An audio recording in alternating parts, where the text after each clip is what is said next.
Voilà, c'est toujours la première partie de la matinale qui continue, cette fois-ci avec l'analyse de nos invités.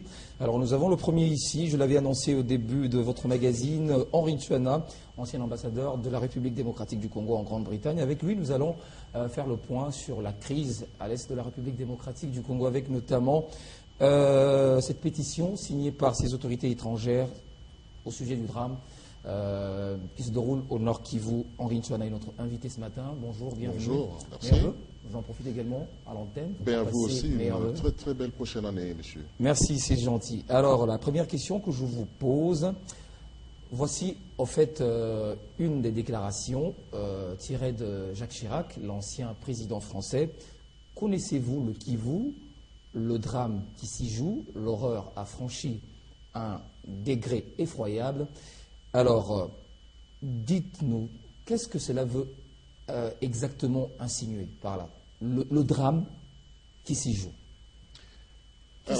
Qu'est-ce qu'il voulait insinuer par là? Non, mais d'abord, merci. Donc, vous avez vu que n'est pas signataire qui veut de la pétition dont vous parlez.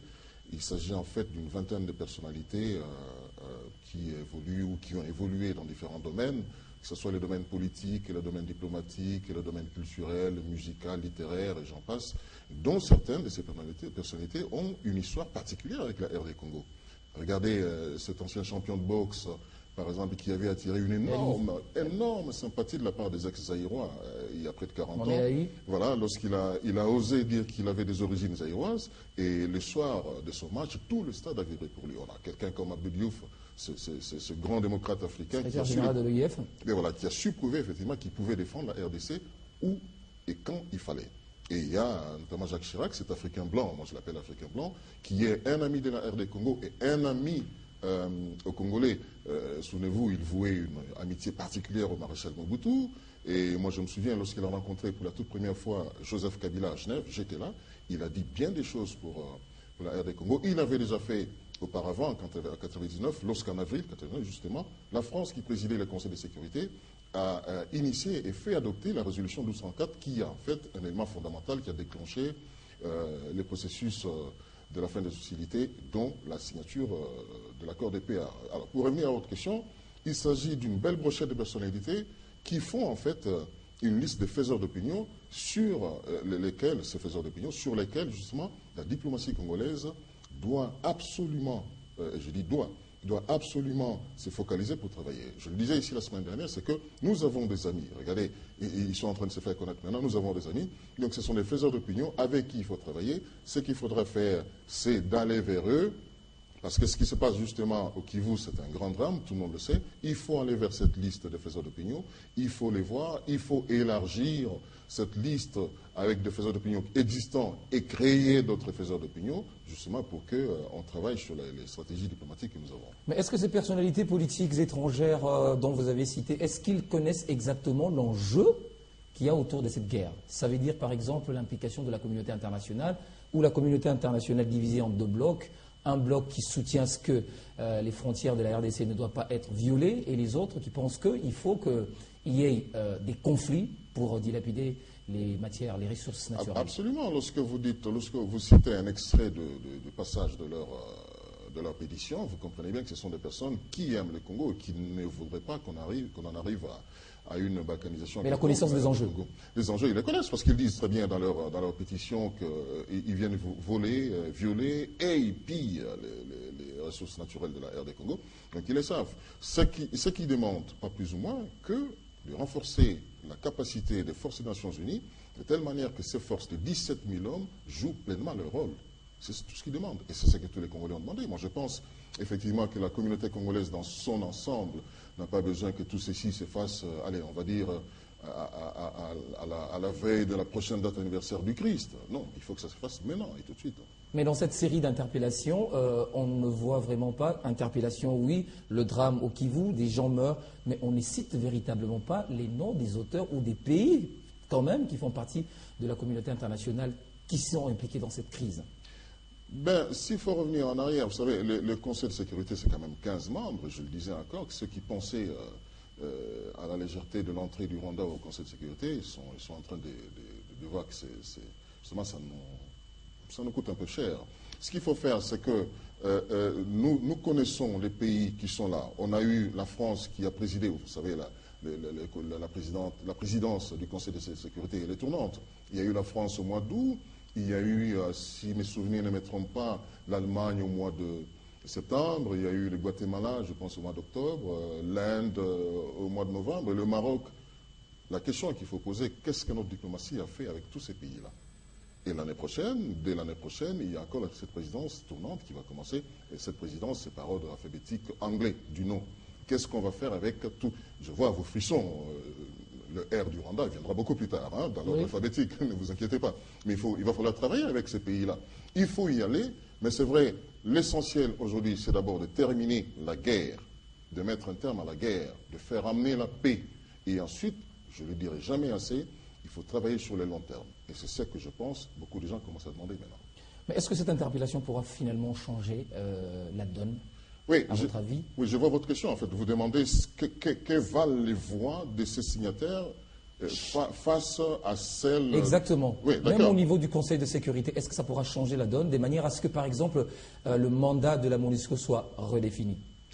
Il y a beaucoup de chance, en effet, si notre diplomatie travaille. Ce sont des faiseurs d'opinion, comme je le disais. Et si nous élargissons ce cercle des faiseurs d'opinion, il va falloir, je comprendrais très mal, si les ambassadeurs itinérants de chez l'État ne prennent pas l'avion ce soir pour aller aux États-Unis ou en Europe, travailler avec le cercle de tous ces signataires. Il faut y aller. Et donc, il faut élargir cette liste. Et ça, c'est dans l'informel. Mais dans le formel, il faut travailler avec des leaders des pays membres du Conseil de sécurité, de manière à ce qu'il y ait une résolution qui soit prise. Et de cette manière, cette résolution va condamner et le Rwanda et l'Ouganda formellement et laisser justement que les Congolais fassent ramener la paix chez eux. Monsieur l'ambassadeur, ce ne sont pas des idées de bonnes intentions, c'est toutes ces déclarations C'en est d'une part, et d'autre part, je pense que c'est quand même des personnalités de renommée internationale qui connaissent, qui ont beaucoup de cartes de visite, qui connaissent par où passer, et c'est à nous de le savoir. Aussi, monsieur l'ambassadeur, ce qu'on constate, c'est que le Rwanda a beaucoup d'amis. Alors, qu'est-ce qui justifie ce petit pays qui n'a pratiquement rien comme ressources naturelles, qui puisse tisser des liens de fraternité, d'amitié avec des pays amis, plus que la RDC, alors que la RDC, elle, regorge d'énormes ressources? Cette connivence du Rwanda avec tous ces États, ça s'explique comment? Alors, vous avez la réponse à votre question. Justement, il faut relativiser lorsque vous dites petit pays. Aujourd'hui, il n'y a plus de petits pays, il n'y a plus de grands pays. Il n'y en a plus. Si vous allez dans des meilleures universités du monde, et si je parle des meilleures universités du monde, il faut les trouver essentiellement aux États-Unis. Sur 10 étudiants, croyez-moi, 5 connaissent le Rwanda. Un seul, peut-être un étudiant. Américain. Oui, pas forcément américain. Je parle des meilleures universités du monde qui sont essentiellement aux États-Unis. Sur 10 étudiants, 5 connaissent le Rwanda. Un seul, resté assis, connaît Lumumba, pas la RD Congo, connaît Lumumba. C'est après qu'on connaît que Lumumba est d'origine congolaise. C'est qu'il faut faire. Mais pourquoi, à votre avis? J'en arrive. Oui. C'est que nous devons travailler, nous devons donner de la voix. On a beaucoup d'émotions dans ce pays. Lorsque je vois d'une part cet enthousiasme, à la limite hystérique d'un côté, soit de la majorité présidentielle, et c'est cette désapprobation de l'autre, de l'opposition, je dis non, ce n'est pas ça la diplomatie. Il faut travailler dans la lucidité, et c'est ce que le Rwanda est en train de faire, je vous dis. Et justement, si vous me demandez pourquoi le Rwanda a beaucoup Le Rwanda de Paul Kagame, avec l'avènement de son pouvoir. Le Rwanda a travaillé suffisamment pour qu'il soit connu. Même avant Paul Kagame. Oui, en tous les cas, l'élément déclencheur du Rwanda, c'est le génocide qui a eu lieu. Mais nous, lorsque nous partons, nous n'avons pas l'habitude de lister de façon cohérente les concepts que nous devons développer. Et c'est ce qui est important. Aujourd'hui, il nous sera difficile de battre les Rwandais sur les concepts de génocide. Alors que le nombre de morts du Rwanda est multiplié par 4, par 5, ceux qui sont morts chez nous. On aura difficile à battre les Rwandais sur les concepts de génocide. Et donc, nous allons utiliser les concepts tels que la pétition l'a fait. C'est le viol, c'est le vol de nos ressources, c'est la convoitise. Parce que la convoitise, tant que nous serons riches, la convoitise ne s'arrêtera jamais. Et bien, tant que nous aurons, j'ai envie de dire, les jumeaux noirs d'Hitler, quelque part dans la sous-région des Grands Lacs, ça ne s'arrêtera jamais. Mais alors, qu'est-ce qui fait qu'aujourd'hui le Rwanda soit plus connu, par exemple, par rapport à la RDC? C'est pas parce qu'il y a eu génocide en 1994, c'est pas ça, fait d'histoire, et qui soit directement lié au pays, et qui fait que le pays soit connu? C'est pas ça. Ben écoutez, il y a deux choses qu'il faut voir. Il y a d'abord la communauté internationale qui se reproche justement de n'avoir rien fait pour, pour arrêter les génocides et bien naturellement. Ce qui est normal que le pays soit connu. Oui, bien entendu. Donc ce sont des grandes personnalités qui ont reconnu qu'elles n'avaient jamais rien fait justement pour arrêter les génocides et du coup, elles ont commencé à s'apitoyer sur le cas du Rwanda. Mais bien entendu, de l'autre côté aussi, il faut considérer que le Rwanda travaille aujourd'hui. La communauté rwandaise, que ce soit la diaspora rwandaise, elle est dans toutes les sphères, je dis bien dans toutes les sphères de ce monde, dans toutes les sphères.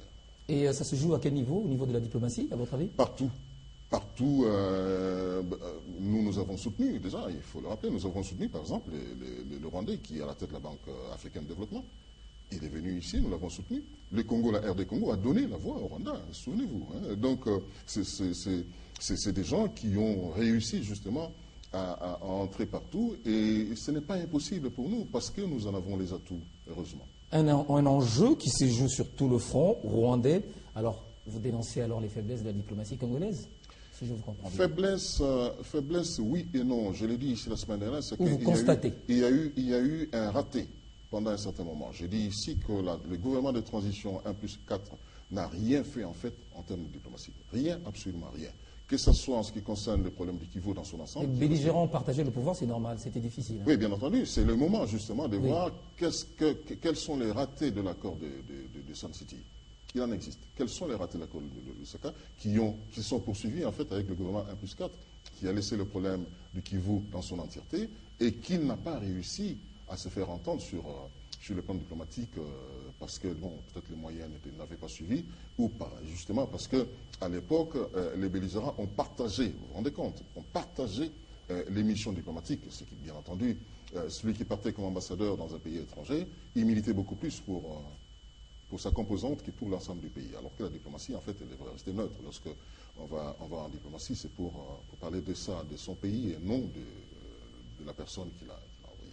Alors avec cette position de ces personnalités étrangères, leur pétition signée, alors face à ça, quelle devrait être la démarche du gouvernement? Ah ben, je venais de le dire, ça veut dire qu'il faut absolument que nous nous approchons de ces faiseurs d'opinion, des cercles de ces faiseurs d'opinion, parce que bon, j'imagine que c'est un grand cercle qui existe. Il faut y aller, il faut discuter avec eux, parce que c'est des faiseurs d'opinion. Ils ont des réseaux autres que ceux que nous connaissons, ils peuvent nous renseigner sur ces différents réseaux, et nous allons utiliser ces réseaux justement pour faire pression aujourd'hui, demain et après-demain, justement pour que cette solution que nous sommes en train de rechercher soit durable.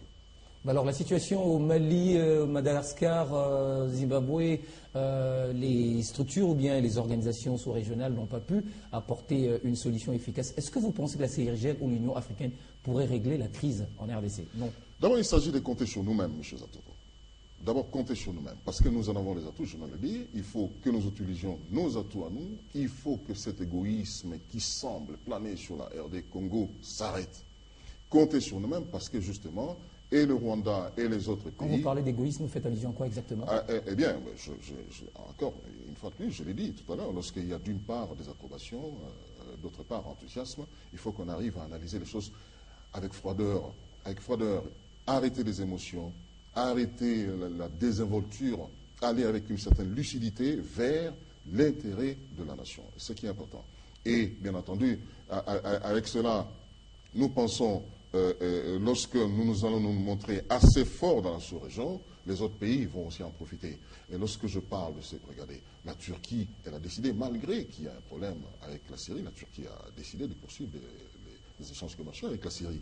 Voyez-vous? Mais il faut qu'on arrive justement à voler la vedette, c'est triste, c'est vrai, à voler la vedette à la Syrie, dont on parle chaque jour, à chaque instant, sur toutes les chaînes de télévision. Il faut qu'on vole la vedette au Mali, dont on parle chaque jour, à chaque instant à la télévision, parce que justement, nous avons, nous, besoin beaucoup plus de la paix pour nos populations. Vous avez fait allusion à la Turquie et à la Syrie par rapport au conflit. Ça veut dire quoi? Vous voulez que les relations bilatérales ou les relations diplomatiques se poursuivent entre la RDC et le Rwanda? Vous regrettez aujourd'hui que l'ambassadeur soit rappelé? Mais non, mais pas du tout. Ça, c'est une stratégie diplomatique. Lorsqu'il y a conflit... Ça a été une bonne décision? Ah oui, j'imagine. Et puis, en fait, elle a été une très bonne décision. Il fallait la vulgariser. Parce que je me souviens, lorsqu'on a rappelé notre ambassadeur à Brazzaville, le monde entier le savait. Lorsqu'on a rappelé notre ambassadeur, il n'y avait pas guerre entre Congo-Brazzaville et Congo-Kinshasa. Et lorsqu'il y a guerre entre le Rwanda qui agresse la RD Congo, on rappelle en catimini l'ambassadeur. Je pense quand même qu'il fallait le